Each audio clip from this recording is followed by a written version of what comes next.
ఉత్తరప్రదేశ్ ముఖ్యమంత్రి యోగి ఆదిత్యనాథ్ గారు దుర్గాదేవి పూజలో భాగంగా 9 మంది చిన్న వయసులో ఉన్న ఆడపిల్లల్ని దుర్గామాత స్వరూపంగా భావించి ఆడపిల్లల కాళ్ళుని ఆయన చేతులతో స్వయంగా కడిగి బొట్టు పెట్టి కొత్త వస్త్రాలు పెట్టి మెడలో దండ వేసి ఆయనే స్వయంగా భోజనం వడ్డించి వాళ్ళందరికీ హారతి ఇచ్చి గంట కొడుతూ అసలు ఒక మాటలో చెప్పాలంటే మనం దేవతని దుర్గమ్మ తల్లిని ఎలా అయితే పూజిస్తామో అలాగే మన యోగి గారు చేశారు.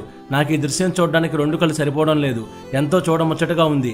ఒక ముఖ్యమంత్రి స్థాయిలో ఉన్న వ్యక్తి ఇలా చేయడం గ్రేట్ అండి. ఇంకా చెప్పాలంటే ఇది మన సనాతన ధర్మ గొప్పతనం. ప్రపంచంలో ఒక సనాతన ధర్మంలో మాత్రమే మహిళల్ని దేవత స్వరూపంగా భావించి పూజిస్తారు.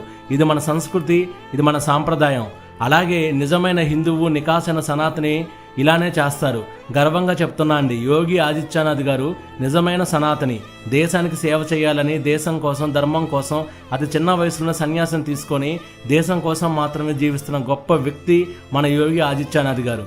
జై శ్రీరామ్, జై హింద్.